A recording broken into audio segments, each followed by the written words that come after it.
So, Alex, I have a quote that I want to kick us off with.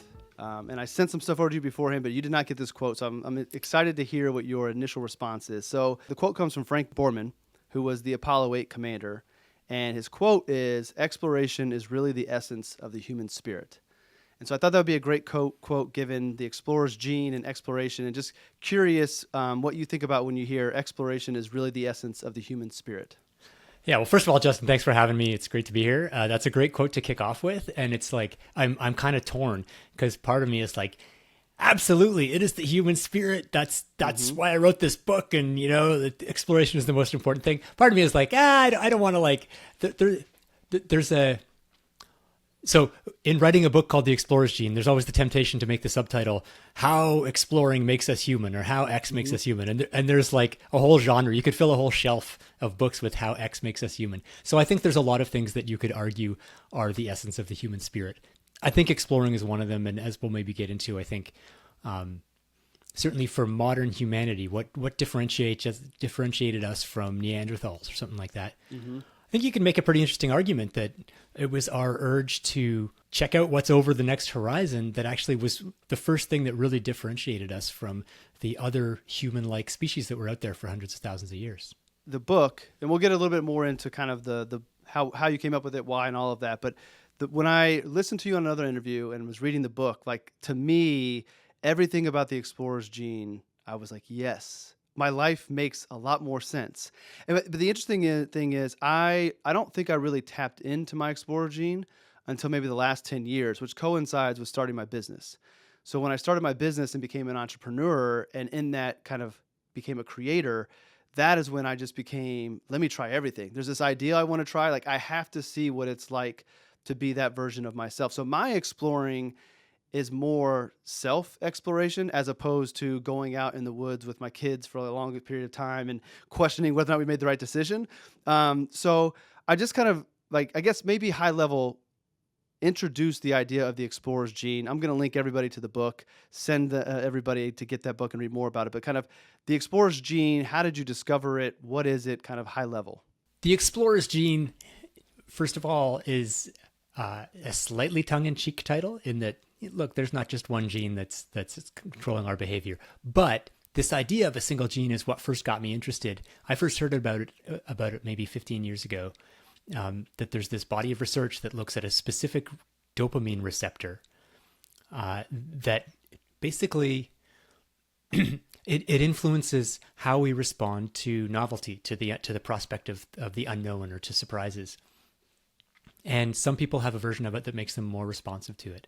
And then there's this whole body of research that goes back through the century or through the millennia and says that this explorer's version of the gene appeared about 50,000 years ago in the human genome. And that is when humans started spreading across the globe in a way that no others, like Neanderthals and others, hadn't done. So there's this idea that, first of all, that there's a gene that can be directly linked to the propensity to look into the unknown, and that's really fundamental to how we ended up where we are today as humans, and that gene still exists, and you can look at it in people, and some people have this gene and some people don't, it depends a little bit on where they are in the world and how far their ancestors migrated, but it's linked to ADHD, for example, which is it's a medical condition, but it's also actually, you can think of it as like, describe what a kid is like with ADHD. It's like, maybe those are the traits that would make him a really good hunter-gatherer, 5,000 years ago. And so this sort of urge to explore really is fundamental to being human. And it's just a question of, like you were saying, finding the right contexts in which to express it, which for us may not be wandering through the wilderness, but it may be starting a business or exploring our own interests in other ways. How much of the gene or the genetic makeup of the explorer played a role in the explorer's gene being your next book and not Endure Part 2? Yeah, there's definitely a kind of meta element to this, in that my career as a journalist was pretty straightforward progression of like becoming an expert in the science of endurance, which was a topic that I'm really interested in, both from the perspective of endurance sports. I was a runner, and then from the perspective of science. I studied science and started out my career as a scientist. So this was like the perfect career match for me. And I spent 10 or 15 years reporting on it, and then wrote a book that did quite well, that sort of set me up to be the science of endurance guy. So my road was very straightforward, and you could project it all the way through to retirement. And that book Endure came out in 2018, and in 2019 I was sitting like, I know I should write another book about endurance, and I don't want to. I want to do something else. And I didn't even know necessarily what I wanted to do. I just knew I wanted to do something different, and that was one of the key seeds that got me thinking about this idea of an explorer's gene, and this idea that I was just attracted to the idea of doing something different. And so I ended up, in a sense, writing a book about why I wanted to write a book about that. Going back to 2018 and Endure, you said that or even your career, straight line, you could see where it was going to retirement. Do you remember how you felt about that straight path? Like, did that seem boring? Did it seem safe? Did it seem exciting? Like, could seeing the future in front of you make you want to go explore? Does that make sense? Yeah. And what I would say is it was yes to all those things, in the sense that when I say that we like exploring, what I mean is, we're drawn to uncertainty, the unknown. That doesn't mean that it's always comfortable. And, we also fear the unknown. We worry about the future. And so that feeling in 2018 when Endure did well and kind of laid open a pathway to a sustainable career, which, I'm a freelance journalist. Freelance journalism is like, I don't know if it's slightly more stable than lion tamer or, whatever. It's not a very stable career. So at that point, there was it was definitely not all negative. Like I was delighted to think, hey, I think I can do this. Like I think I have a pathway. This is going to work out. But it was funny how that feeling coexisted with oh, well, that's kind of boring if I know it's going to work out. It's like you start watching a movie and, your friend tells you, don't, or when I watch a movie with my kids these days, I'm like, don't worry, the good guys win in the end. I'm just telling you right now, like Karate Kid wins the fight at the end. It's going to be okay. And it's a similar thing. In a way, I'm rooting it for them because there's no uncertainty and they're not on the edge of their seat. But their level of anxiety at this point in their lives is so high that it makes it better for them. So I had both those feelings of like, this is great, I finally made it. Oh, but I'm kind of disappointed now that I know how the movie ends. I think I'm going to switch and watch a different movie where I don't know the ending. So at what point does wanting to not know the ending and maybe following that path, when does it become kind of detrimental? Because you mentioned some people like the excitement of the unknown, and then other people, like I think about my wife, she's not as much of a risk taker as I am. She'd rather know what's going to happen, play it safe. And so like for her, like maybe she's missed opportunities to explore because of that fear, which that could be detrimental. Or you could have someone like me that maybe I have set my career back because I have wandered all over the place. Ultimately, it led me to where I'm supposed to be. So I got lucky that it helped me. But at what point does this kind of take away from us moving forward in a way that makes the most sense and not too safe, but doesn't cause us any problems? Yeah, I mean, look, having spent 5 years reading stories of explorers, it's amazing. There's a very common pattern when you read the stories of great explorers. It's like, yeah, wow, they did this amazing expedition. It was challenging. They discovered this new thing. Then 3 years later, they went on a different crazy expedition and they got eaten by a bear or whatever. Like, a very surprising number of these, not surprising actually, maybe a very predictable number of these people who really were willing to venture out into the unknown, even after they achieved what maybe they would have thought they were looking for, they're like, yeah, but I want to keep going. And they keep going on missions. Christopher Columbus had a miserable time after 1492. He went on more expeditions that were progressively more disastrous and ended up kind of losing his health and dying in disgrace. And so, and I think that, that's for the physical explorers of the world. But I think the metaphor is relevant, and it's certainly something I thought about in 2018, 2019. It's like I had a dream of how my freelance journalism career and my career as an author could play out. It more or less came true with the publication of Endure.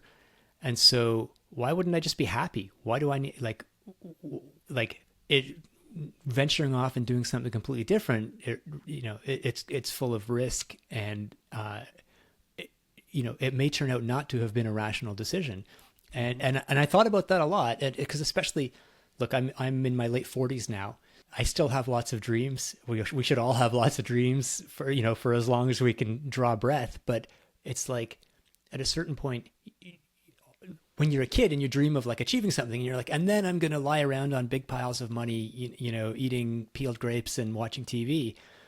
And then you get there and you're like, no, that's not what I want to do. I want to go do something else. And so anyway, sorry, long way of answering your question, which is that absolutely exploring, always listening to the exploring urge is not always productive. And so there's a few different things you can say about that.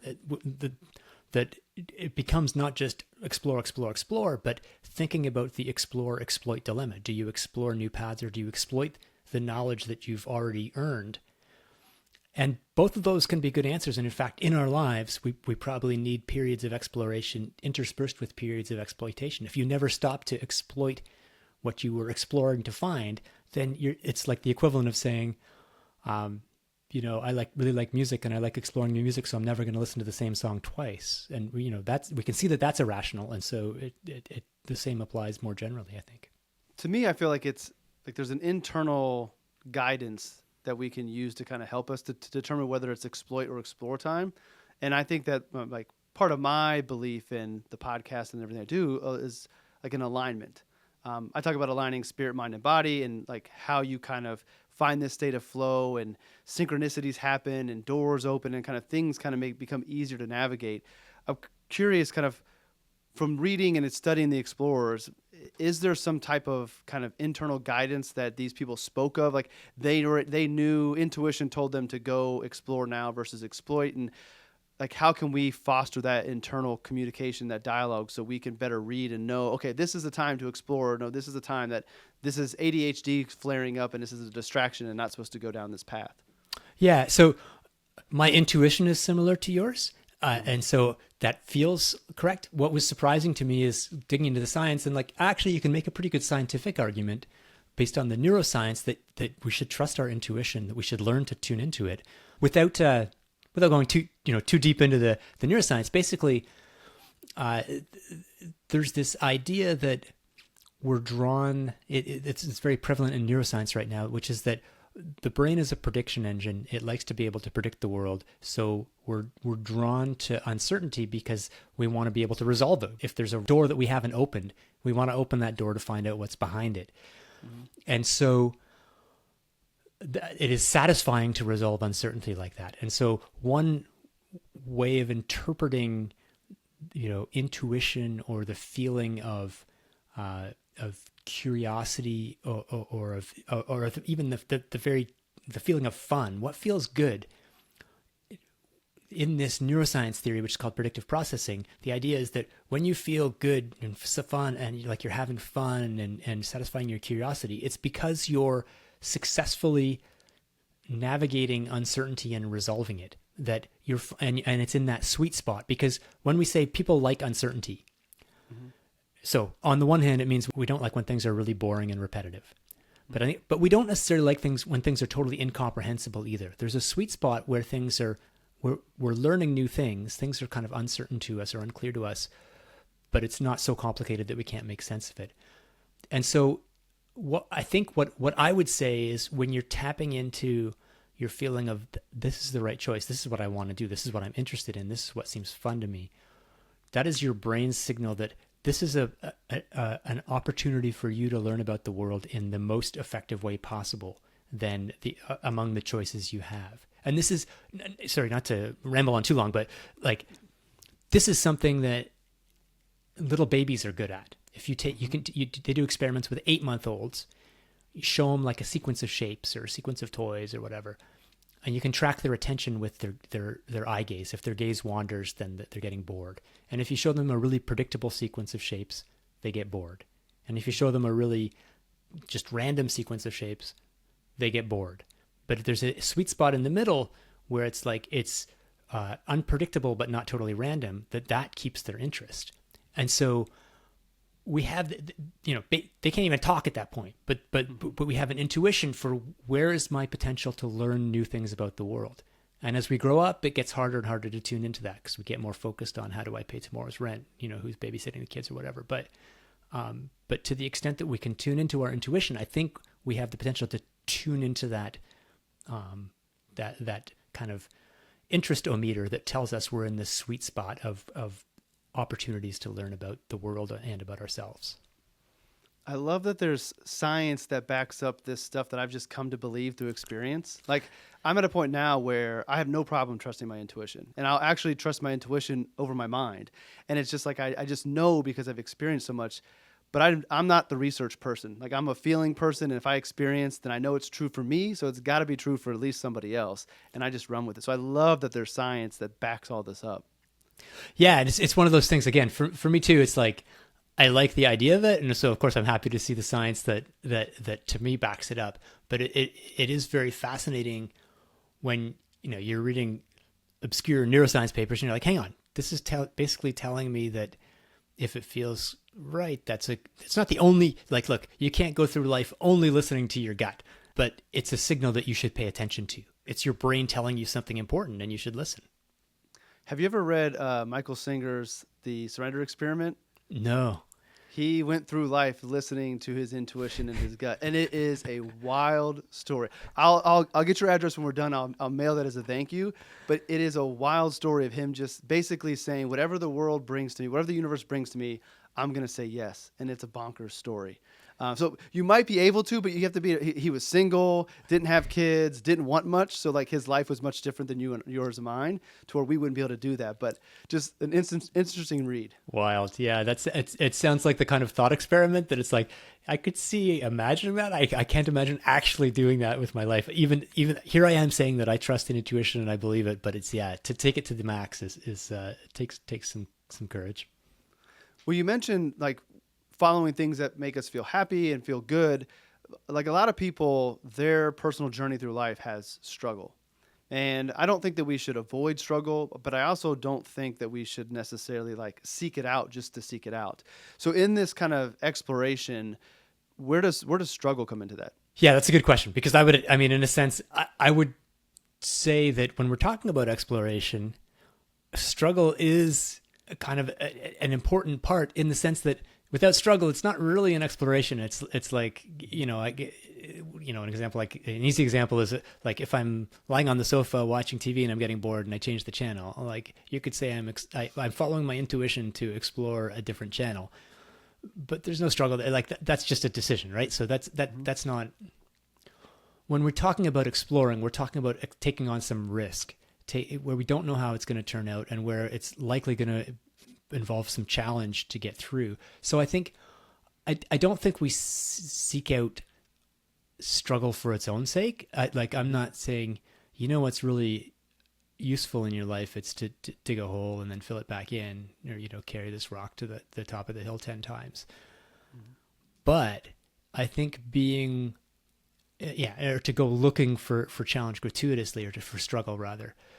But if you decide you're going to follow a path, an uncertain path, into the path less traveled, probably you're going to encounter some struggle along the way. And if your response to that is always like, oh, I guess this was the wrong path, let's go back and get back on the main road, then you're never actually going to see where those paths lead.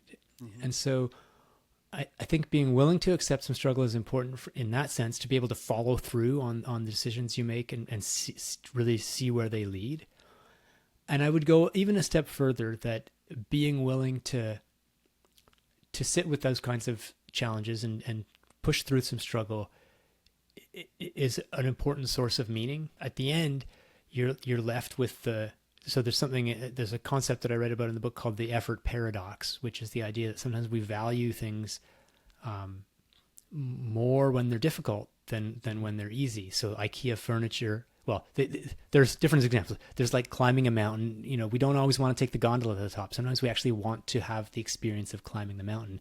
And there's research on IKEA furniture and stuff like that. So I guess I think it's important to acknowledge that struggle, it's not, you don't want to just say, "Hey, isn't struggle great? Look at you struggling with, everything's going wrong in your life. Aren't you lucky to have this opportunity to gain meaning?" That's not very helpful. But I think under the right circumstances, when you take on a challenge, being able to push through it can actually make the eventual destination feel more meaningful. What I hear you saying, and I would agree with this, I think that if you're going to embrace the explorer in whatever way that looks, expecting struggle and having the mindset of, okay, I know this is not going to go perfectly smooth.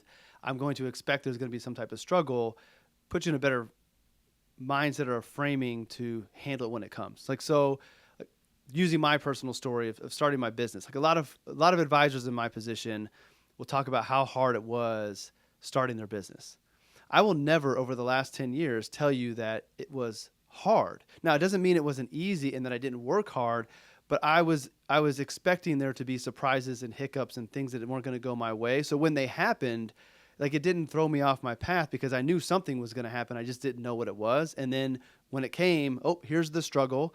Let me step back, process it, learn from it, and then keep on moving forward. I think if I went into this mindset or went into this exploration thinking everything was going to be perfect, then when the struggle came, it might scare me a little bit more. But if I expect it, so when it shows up, I knew this was going to happen. Let me work through it. At least for me, has been very helpful. Yeah, I agree, and it kind of underlines the fact that when we talk about struggling with something, it's kind of like the physiological concept of pain. You can't measure pain in somebody. Pain is a subjective response to a given stimulus, and so I think struggle by analogy is similar, where it's like someone else might have gone through exactly whatever challenges you went through. Someone else in that situation might have been saying, "This is so hard. This is the worst thing I've ever experienced. I can't believe nothing is working out the way I thought it would." And to them, it becomes a miserable struggle. And to you, it's just like, yeah, you knew the road wasn't going to be straight. Here are the bends in the road. And, and it's not to say that all struggle is just expecting struggle isn't going to make all struggle easy. Sometimes when you explore, you're going to discover that you went the wrong way and you have to go back. But the key is if you have that approach that you had, which is to expect, not necessarily to embrace, but to at least to expect that there's going to be challenges, then you're not going to turn back at the first sign of trouble. You're not going to be demoralized or discouraged. This is what you knew was going to happen. And if you're not willing to push through some of that struggle, you're not going to get very far. How important is optimism in this whole conversation? Yeah, again, it's one of those tricky ones because what we've just been talking about is like I expected there to be struggle. That's kind of some people would frame that as pessimism. The way I often think of my own approach is that I'm superficially very pessimistic. And that is my defense mechanism against, or sort of my way of balancing with on the deep down, I'm extremely optimistic. So I'm pessimistic in the sense that I think I'm going to struggle, face challenges and things are going to go wrong and it's going to be hard. But that's all on the route to everything's going to work out great in the end. Because I do think the narrative we write in our minds, it's not that just because you think something it's going to happen, but it prompts us to behave in ways that become self-fulfilling prophecies. And if you're fundamentally optimistic that you're going to achieve your goals, then you're going to behave in ways that help you get closer to those goals. Well, one of the studies when I was writing about sports science, there's a lot of studies on superstition. And like, well, why are athletes so superstitious? And the answer seems to be like, because it works. So it's like, one of the famous studies was they had people do a putting test, and for half of them, they just said, "Here's your ball, see how many putts you can sink." And the other half, they said, "Here's your ball. Oh, it's been the lucky ball today so far. See how many putts you think." And the people who thought they had the quote unquote lucky ball sank about 15% more putts. And it's not that they would have rationally said they were believing that the ball was lucky. It's just that somehow that put them in a more positive mood. Maybe they're gripping the putter a little less tightly, or whatever. They're swinging with more confidence, and so it becomes a self-fulfilling prophecy. And then the lucky ball does turn out to be lucky. I think mindset is so powerful. So I am eternal optimist, but I don't even try to back it down. Like I try to keep a realistic perspective on life. But my defense mechanism is, if I even think the superficial pessimism, then it's a possibility. So yes, I know that I'm going to go down this path. I believe I'm going to be successful, or I want to talk about pivoting here in a moment, or I'm going to go down this path, learn something, come back, keep on moving forward. But I don't want to think about the negative because then it can happen. And if I don't think the negative, then it's less likely to happen. Kind of like law of attraction type thing without being too far out on the spectrum of woo. But I really do believe that our mindsets, to your point, create the behaviors, allow us to see things that we would have missed if we weren't operating from that mindset that brings us closer to the ultimate goal. And I have more I'm going to ask you about this going back to Endure in the future, but I just wanted to share that I'm afraid to bring the superficial pessimism to the table because that might actually make it be true. Yeah, that I think that there's something to that. And I will also I'll say a slightly different perspective is, for me, my superficial pessimism is maybe a way of bringing out on the surface the ways that this could go wrong, and that ideally, what I'm also doing is coming to terms with, if that happens, it's going to be okay. So like I spent a long time I spent my 20s as a distance runner trying to qualify for the Olympics until I was 28. It was the most important thing in my life, and I didn't qualify for the Olympics. So on the one hand, you could say, wow, you wasted your 20s trying to qualify for the Olympics. But even at the time, I was absolutely cognizant of the fact that I might not qualify. And I had made the decision in my mind that this pursuit is worthwhile on its own, that trying to do this thing is so worthwhile that even if I fail, I will not look back and say that was a waste of my time. And so that really freed me up to not worry about failing so much, that I was going to get everything I could to succeed. And if I didn't, basically what I was saying is that to me, it was still a success to have discovered how fast I could run, even if that number did not turn out to be fast enough to go to the Olympics, which in fact it did not. Mm-hmm. Well, I think the win in that situation, obviously, is not the Olympics, but it's you get to live life without the regret. Like, let's say you realize, okay, I don't think I'm going to be able to do it, or the superficial pessimism convinces you that you're not going to make it and you pull back. Now, in your late 40s, you're going to look back and wonder, like, could I really have done it? And now you at least get the benefit of knowing I gave it my all, I tried it, it didn't work out, and I don't have to live with that regret. I think regret is something that is really heavy, and if we can avoid it as much as possible in situations like that, I think we should. 100% agreed. And it's like, yeah, of all the things all the decisions in my life I've made, I have zero regrets about that decision. And that's a great, a very lightening feel to have is not to have that weighing on me of like, yeah, I wonder if I'd actually tried really hard, what I could have done. Mm-hmm. I had to take a moment and shout out my friend Tyrone Ross. He's the one that made this conversation happen because he tagged you on Twitter. And the only reason is he has a similar story. His 20s were trying to qualify for the Olympics, and a variety of events, getting injured, them only taking, I think, 26 instead of 28 because there was a tie, like right on the cusp of it, didn't get to do it. So the fact that you had a similar experience to that, and he's the reason we connected, like these are the synchronicities in life. I just need to shout out Tyrone real quick so everybody gets to hear his name. So Tyrone, thank you for making this happen. I want to stay on this. This was something I was going to hit later, but we're kind of in the same area. In Endure, when I was listening to some conversations you had when you were making the rounds for that book, you tell the story of, I think it was the 1,500-meter race, and you were trying to break, I forget the time. It was in 4 the minutes. 4 minutes, I think. Yeah, 4 minutes. And the person that was giving you the time on the track actually was giving you inaccurate information, telling you that you were running faster than you really were. And you actually got your PR, you broke your time, and you didn't find out until after the fact. A friend of yours said, well, you were running, this was actually your pace. What do you think? Had the guy on the track given you the right splits, would you have broken your goal?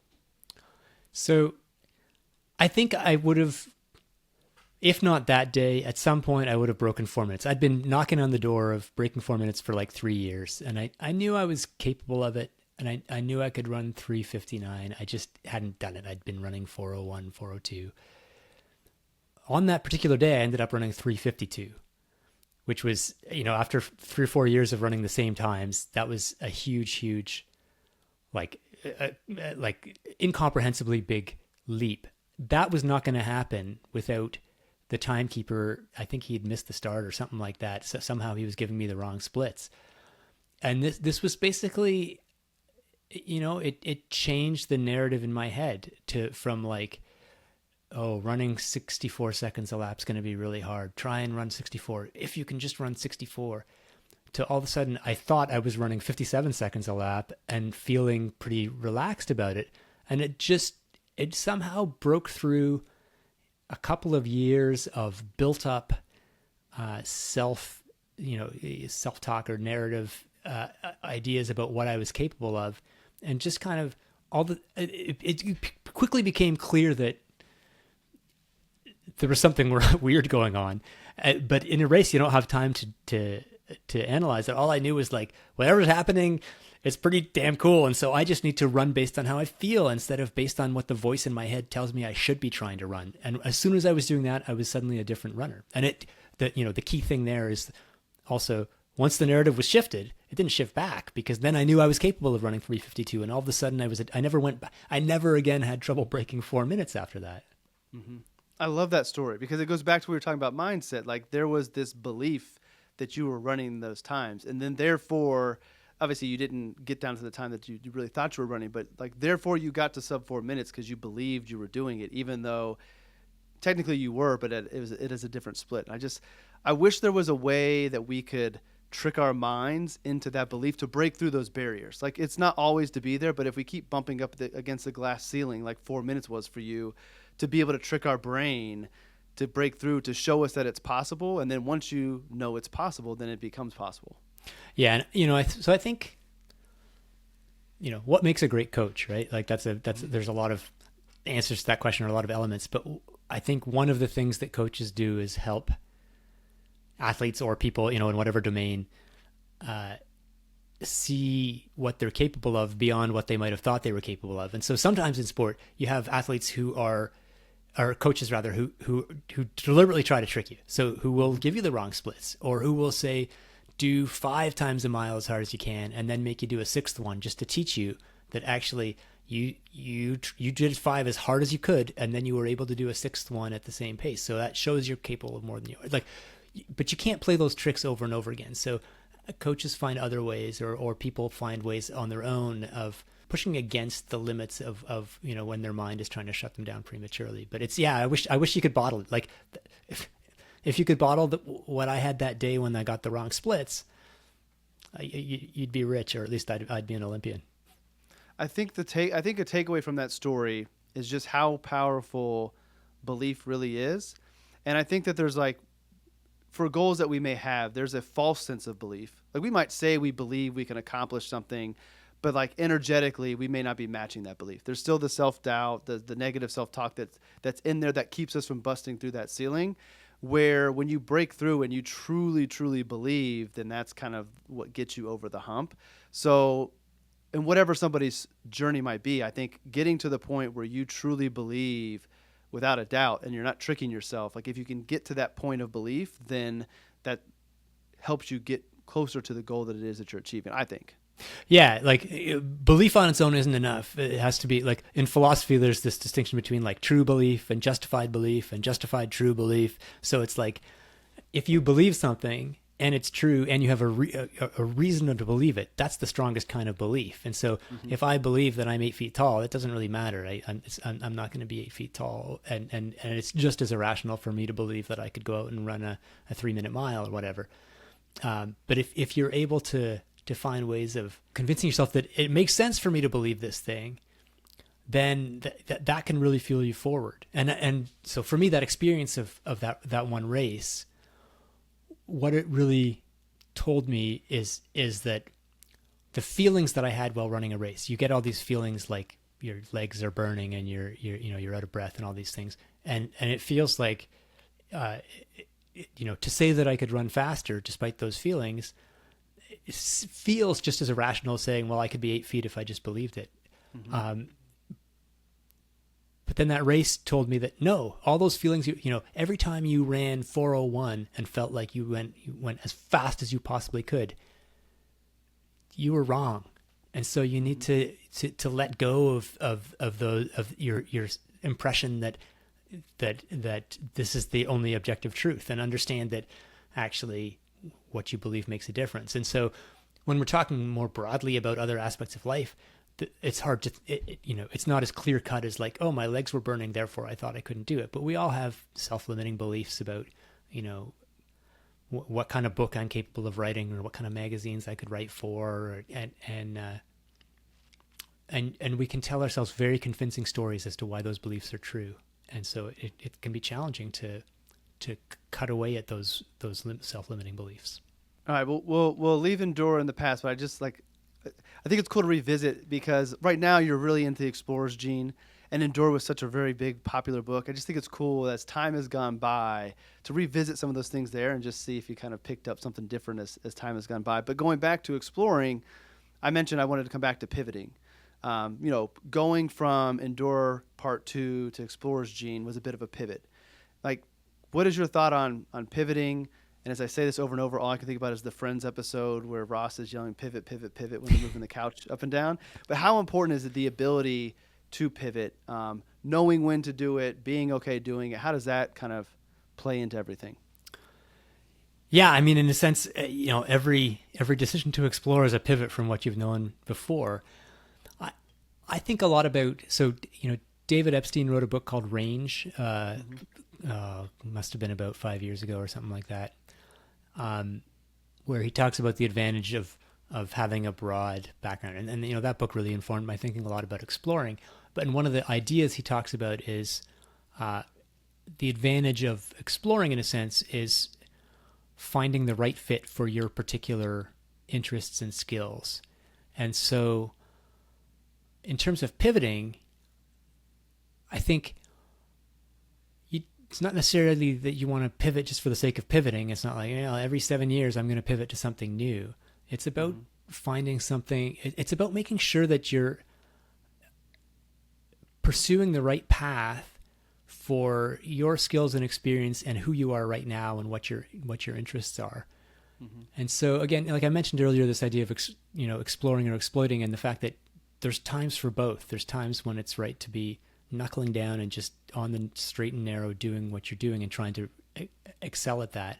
But there's also times when it's like, okay, now I've gone as far down this path as I can go, and I need to do something different. And there's a whole like biological literature on things like foraging. So if you're a bee buzzing around a patch of flowers, and the nectar is, you've taken a bunch of the nectar, when do you decide that it's like, okay, I know there's a little more nectar here, but there could be another patch just like 100 meters away full of nectar. And so they have to make this choice of when to pivot to the next patch. Mm-hmm. And so we, again, going back to your idea of intuition, it's like bees know how to do it. And it's not that they've read, self-improvement books on how to know when to go to the next patch. They're tuning into their intuition, in a sense. And so it's hard to get, it's hard to give a general rule about when you have to pivot, but going back to your point about intuition, I think that's one of them. If you feel that you're not in the right place, that's maybe a sign to think about it. If you feel that every day, all the time, no matter what you do, after 8 pivots, then you're like, maybe my feeling is not leading me in the right direction. If it's like pivot. If you pivot too often, you end up back where you started, right? That made me think about, part of kind of finding who we are is this self-exploration. Like there's the exploring out in the wild, and there's the self-exploration. If we're pivoting that many times, then I think that might just be a signal that like we need to pause on all the pivots and actually go internal. And like the reason we're pivoting so much is we don't really know who we are. And so we're pivoting because we have this lack of connection to ourself, and maybe we should find out who we are and what our values are and what it is we want to do, and then let that kind of be our guide in the direction that we're going. I don't know if you have any thoughts on that. Yeah, I mean, I agree to me, self-exploration and exploring the world, obviously they're different things, but they're all part of the same continuum. I mean, This is ultimately, when we explore the world, we're in a way exploring what our own interests are and what, how we interact with the world. And so, like, in a sense, to align yourself with your interests, I mean, you can't do that in a vacuum. We live in the world, so you have to figure out how to align yourself. So I'm not talking about discovering the Northwest Passage or anything like that, but, if you love music you not only have to explore whether you can make music, you have to explore whether other people want to listen to the music you're making. And or whatever the case may be. If you're an entrepreneur, it's not enough to discover that you can make a product. You have to discover whether you can sell it. So I think self-exploration is it's super important, and it's all part of the continuum of figuring out how you fit with the world and what you want. And to go back to your point about too many pivots, if you're pivoting over and over, it's like you need to think more carefully about where you're pivoting to. Because if it's not if you're clearly not making good choices, if every time you pivot somewhere new, you're like, nah, this isn't it either. I think back to Frank Borman's quote that exploration is the essence of the human spirit. These are my words. Reading the book and thinking about this conversation, I think that like exploring is really important. It is a part of the essence of our human spirit, because through this exploration, if we do it right, I think we can find the result of, I talk about the authentic life, the life that I think I was created to live. I was given unique gifts and talents. There's a reason that I'm here to fit into this bigger puzzle.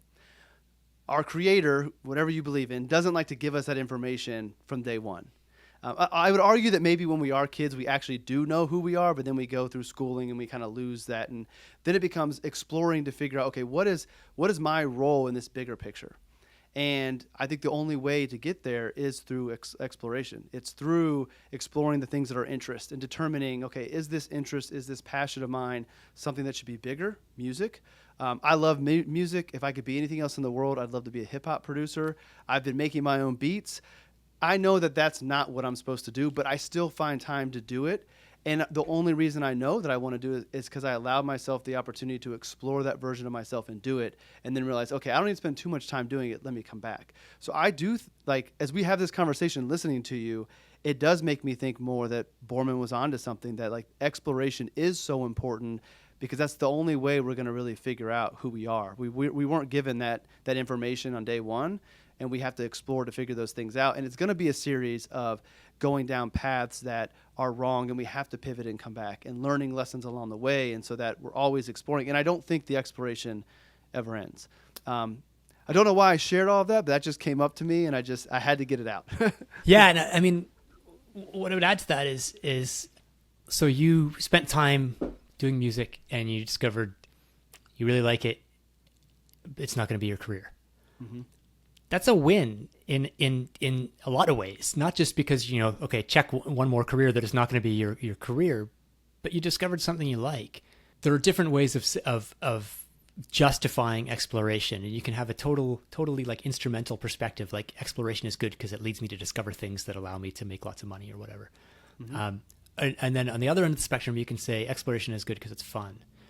And I think those two things often go together. Like if everything is aligned for you, you're going to be exploring areas that you find a ton of fun and that are going to lead you to good things.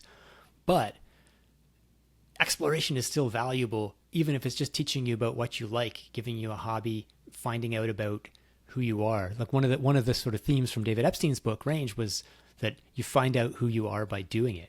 That you don't know in advance what you're going to enjoy or how much you're going to like it until you do it. And as we go through life, we've tried out more and more things. So as a 49-year-old now, I don't try as many new things as my kids do, who are 9 and 11. I already know that I'm both terrible at gymnastics and also don't like it. I don't need to re-explore that. But there are still things that I can, new activities that I can try and that I may discover. It's like, actually, that's really fun. Even if I'm not good at it. So rock climbing is something I took up relatively recently. I'm not good at it. I was not born to be a rock climber. But that doesn't mean it wasn't worthwhile exploring it, because I enjoy the challenge of it, even in the absence of any competence. Mm-hmm. And also, I think it goes back to the regret thing I mentioned earlier. Like now you're never going to wonder, well, would I have been good at rock climbing? Like now no. Like so that's me in surfing. I would love to surf. I've tried it numerous times. I'm not a surfer. But like I'll still continue to try, have no expectations for it, but I'm never going to wonder, like when I'm 75 or 80 and I can't go out and surf, man, I wonder if I would have been any good. Like what would it have been like to ride a wave? Like I may never know, but at least I know I gave it a shot, versus I don't know because I didn't try. Yeah. No. So I think we have to carry both those versions of exploring in our heads of like we're exploring for a goal, or we're just like you said, we're not born knowing what our capabilities are. That's one of the scientists I interviewed when I was researching the explorer's gene. I was asking him, like, 21st century human, I'm never going to discover anything, but I really love going hiking and canoeing and stuff. And I was asking him, like, why do I want to do that? What's in it for me to go out backpacking or whatever? And he said exactly what you said, basically, which is we're not born knowing what our capacities or our capabilities or even our interests are. We only find out by doing. And so that's what exploring is all about.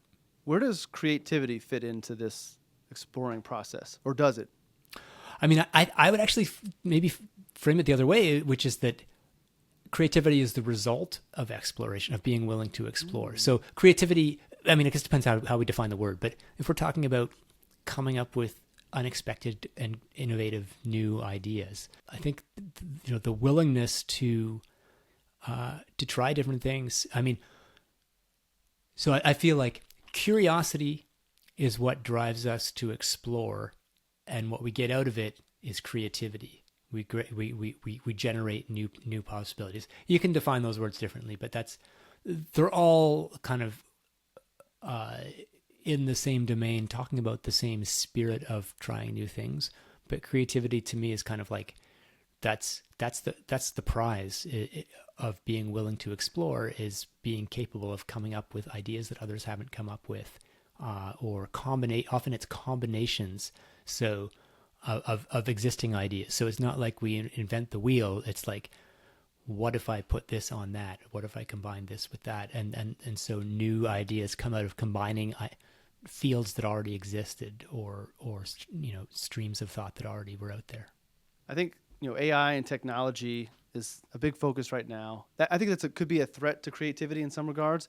Do you see AI and technology and where it's going, or at least where it's projecting to be going, as a threat to our ability to explore or our desire to explore? Like, where do you see that coming into play? I am in the camp of the I don't know if it's the skeptics or the doomsayers or the people. Yeah, I do think it's a risk. Maybe not like even stepping back from AI, before AI. Mm-hmm. The rise of the sort of algorithms that are telling us what music to listen to, what shows to watch, social media networks where the algorithms are like kind of tapping into our exploring circuitry, making us feel that we're like, as you scroll down, whatever it is, TikTok, it's like each new video, what am I going to discover? You're getting this sense of discovering something new, but really you're not like learning about the world. You're not achieving anything. You're not actively following your curiosity. You're just basically having your exploring circuitry titillated. And I think the analogy to me here is like, if you're in a car, if you're driving the car, you're making the decisions about which way to turn, and you're focused on what's outside the windshield. You drive to a new place, you'll remember how to get back because you had to pay attention to get there, at least if you were not using turn-by-turn GPS. If you're in the passenger seat of the car, you're taking the same journey. You're seeing the same things out the windshield, but when you get to the destination and someone says, "How do you get back? Which route did you take to get here?" You're like, "Oh, I don't know. I wasn't paying attention." And so I think technology-assisted creation, or in maybe even more so AI-assisted creation, is kind of like being in the passenger seat of the car. So I mean, I think the subjective experience is less pleasant. I like when people ask me if I'm using AI to help write, it's like, no, actually, like, part of the discovery process of researching and writing is wandering down some blind alleys and seeing where they lead, not being instantly given, I have a question, boom, there's the answer, and then I haven't learned any of the other stuff that I would learn in researching it. So for me, it's not attractive. But then the question is, okay, does it matter if it makes me less creative if society as a whole still gets better results out of it? Like, whether it's research or ideas, if can AI come up with new ideas? And that's a hard question. I mean, it depends what you value. Is the goal to build the tallest buildings, or is the goal to live the most kind of satisfying life? And I just, one last add on to that thought is like, okay, is AI going to be creative? Right now, it works by digesting the corpus of work that has been created by humans. Can it create something new? Maybe, because sometimes new things come from combinations of old things. And so maybe AI can combine things in new and interesting ways. So I don't rule out the possibility that AI could come up with some great stuff. Whether AI will be as happy about it as a human is when they come up with a new idea, that's another question. Where I see AI and technology helping people like you and I, people who want to explore, is not in the exploration necessarily or coming up with the new ideas, but in helping us leverage that technology to do the things that take us away from exploring. So like now we have more time to go do the exploration and wander down the paths for the next book because we're using this technology to do some of the mundane things that we used to do. So I think of it as, in finance, they talk about like AI is not going to replace the financial advisor. Like if an advisor is afraid that they're going to get beat by another advisor, it's not because of it. They're going to lose out to the advisor that's using AI to give the advisor more time to spend time with their clients. It's not about the other parts. And I just think that the opportunity from, at least from the explorer side of thing, is to leverage the technology to give us more time to explore. I think that makes a lot of sense. And I can even like in my own, so if AI can help me reply to emails more effectively, that would be great. Or sometimes, I'm writing a piece and I've done deep research on aspects of this piece, but in writing it, I need to make tangential reference to some scientific concept or something. Mm-hmm. I can spend an hour making sure I understand this concept so that half a sentence is correct. Or I can get a quick, okay, what is mitochondria again? Or what, like whatever the case may be, I can just so I'm defining that word correctly, and AI can save me time that's totally unrelated to my actual exploration. So I can see lots of situations where that makes a lot of sense, where AI is not doing the thing that I want to do, but it's freeing me up to spend more time doing the thing that I want to do. The one caveat I'll say is, they said the same thing about washing machines, right? And, what happened? We just wash our clothes a lot more often now. Mm-hmm. There's a temptation that whatever time we save doesn't necessarily get, that the labor saving devices never save as much labor as we think they're going to save. Mm-hmm. And so it may just be that if I can answer emails 10 times as fast, I'll start getting 10 times as many emails. And so that's a caveat that we need to look out for. My only concern, and we'll leave technology after this, is that some people replace the exploration with the technology. And this is like a very general painting that I'm going to picture that I'm going to paint. But just you're thinking about somebody throwing on the VR set and taking a hike virtually rather than going to the actual place and experiencing that hike and what may come with it. Like, I think that there's the risk that some people get so far into this that it scratches the explorer gene itch, but it's not actually allowing them to really get the benefits of the true exploration. Yeah, I think about that a lot. So, in the book, one of the sort of thought experiments that I talk about is like, what's the difference between climbing Mount Everest by yourself, being like Edmund Hillary, versus having a guide take you up Everest, making all the decisions for you, versus watching a documentary on National Geographic about climbing Everest, versus now you could add being in the VR headset and thinking you're climbing Everest. It's like, if the goal is to learn about Mount Everest, actually probably watching the documentary is your best bet. You're going to get the best footage, the best angles. You're going to have a lot of context. You're going to learn a ton of stuff about it. If your goal is to get to the top, being guided to the top is the best way to get there, because you're not going to get lost. You're going to have the right equipment. But there's still something about actually doing it intuitively to me that is different. And so that I think what I came to the conclusion is there's a difference between sort of active and passive exploration. And in active exploration, again, it goes back to this idea of driving the car versus being the passenger in the car. And there's some studies, there's some neuroscience that suggests that when we're the one controlling where we look and making decisions, we learn information differently, we process it differently. It's like active learning versus passive learning. It's integrated by our brains better.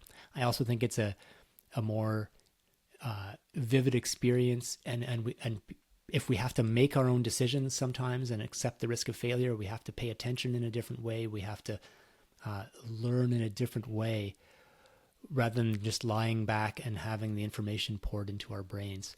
So this is maybe a bit of a sort of abstract objection to tech, to sort of tech fueled exploration, but the bottom line is I really agree that there's a risk that we replace exploration with the illusion of exploration, a version of exploration that doesn't require any risk, any unknowns, any decision making, all these things that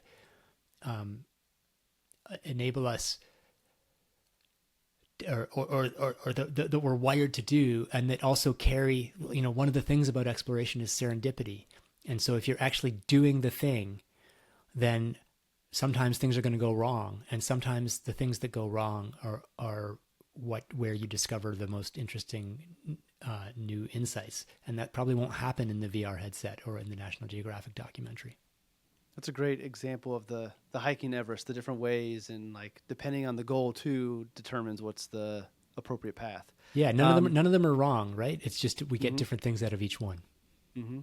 So you've been making the rounds, talking about the book. This is my final question. So you've made the rounds. You're doing tons of podcasts, conversations. I'm sure you're having people approaching you with their own stories and evidence and different things that feed into the explorer's gene. Is there anything that, since the book's been finished and you've been having these conversations, that you've learned to be even more true than you realized, or something that you have discovered that maybe you wish you would have put in? I know that like oftentimes I'll be searching for an answer. I can't find it. I'll type an email to somebody, and then like, boom, after I send the email, I find it. Like there's something about sometimes putting something out there that you end up finding an answer that you wish you would have had before you put it out. So is there anything new you've learned or to be true or false, or something you would have added to the book if you could? Oh man, touching on a tender spot. This is why the book was over a year late, because I kept like, what if there's more? No, there's always more, because this is such a, as we've seen in this conversation, this is such a broad topic that with tentacles that go everywhere. So there's a lot of stuff that I've encountered, and really the conversations I've had with people. Yeah, it's kind of too bad that I couldn't have published the book, had a year of, or published, a draft and had a year of conversations with people and then gone back. I would say, so to give an example, I think one of the things I wrestled with in the book, but couldn't get clear in my head, I don't think I got it very as clear as I would have liked, was the sort of contradiction between the idea that we're drawn to the unknown, and yet we hate the unknown. We have ambiguity aversion, which, we will go way out of our way to avoid situations where there's ambiguity. And it's like, these seem like mutually contradictory, and I had a lot of trouble reconciling them. And I've had a few conversations with people that have kind of helped me put it in. I think I could explain it a lot better, and one of the ways one of the things that I think, or the ideas that I would have liked to express is that, okay, we don't like being confused and lost and not knowing what's going on. So the reason we're drawn to the unknown is not that we like that feeling of being lost. It's that in doing so, by being lost in the present, it teaches us more about the future. So we're better able to predict the future. So there's this trade-off between, I'm willing to be confused now because in the future, then I'll have more knowledge. And so I think that's, in a way, one way of explaining exploring is that it's accepting present discomfort and confusion in exchange for future rewards and knowledge. So I still didn't explain that all that well, but I think if I were to sit down at a computer, I could explain it more clearly than I did when I was writing the book. Well, I appreciate you being vulnerable and sharing something that you wish you would have put in there. Because like it's been very easy to say, no, it was perfect. The book is absolutely perfect. Exactly. Everything except that one person's name who I got wrong. I'll admit, yeah. So there was someone, a source who I mentioned, whose name is Joanne, and I put Joanna because there was a press release from her institution that called her Joanna, and so I trusted the institution instead of checking. So I've got that on my list for the second edition. Well, we started with a quote, and I'm going to end with another quote because we talked about the unknown, and one of my favorite quotes comes from Kendrick Lamar. Listeners of the podcast know I'm a huge Kendrick fan, but when he announced he was leaving TDE, his original record label, he wrote a letter to his fans. And in the end of it, he said, "There's beauty in completion and always faith in the unknown." And that when I read that, it just leapt out to me. I think it's the explorer's gene in me that like really was drawn to that quote, because there is something like, I think for some people, the completion, like the beauty in completion is hard. Like it's hard for people to end chapters in their lives. For me, I don't have a hard time ending a chapter, like, because I get excited. The faith in the unknown is something that really pulls me into it. So we were talking about the unknown, and I felt like I needed to give Kendrick's quote some love and share that with you. I love that, because actually I do struggle with completion. And so that was what made, for instance, leaving behind Endure and pivoting to the explorer's gene hard, is that I love to stick with things that have been working. But there's beauty in completion, and recognizing that is just as important as leaping into the unknown, or it's a precondition to being willing to then head out into the unknown. Yep. And I don't think you can get to the unknown without appreciating the beauty of the completion, because if you're keeping that open, then that's going to pull you back from fully going into that unknown. It's a great quote. Well, Alex, I just want to thank you very, very much for coming on to the show. This was an awesome conversation. I have links down below to both of the books, but I've got them both here with me. So everybody go get Endure, go get the Explorer's Gene, and then a link to Sweat Science on Twitter. But anywhere else I can direct people if they want to read more and hear more from you? Probably the easiest place to find me is alexhutchinson.net. Okay. That's got links to places I write and social media and all that stuff. Awesome. Well, I will have all those links there. Thank you again for joining me. Thank you again, Tyrone, for making this happen, even though I don't think he believed it was going to happen either. And I just appreciate your writing, your time, and looking forward to continuing to read what it is that you put out there. Thanks, Justin. This was a ton of fun, and has helped me to think about exploration in yet more ways. So I'm going to have to update the book. Awesome.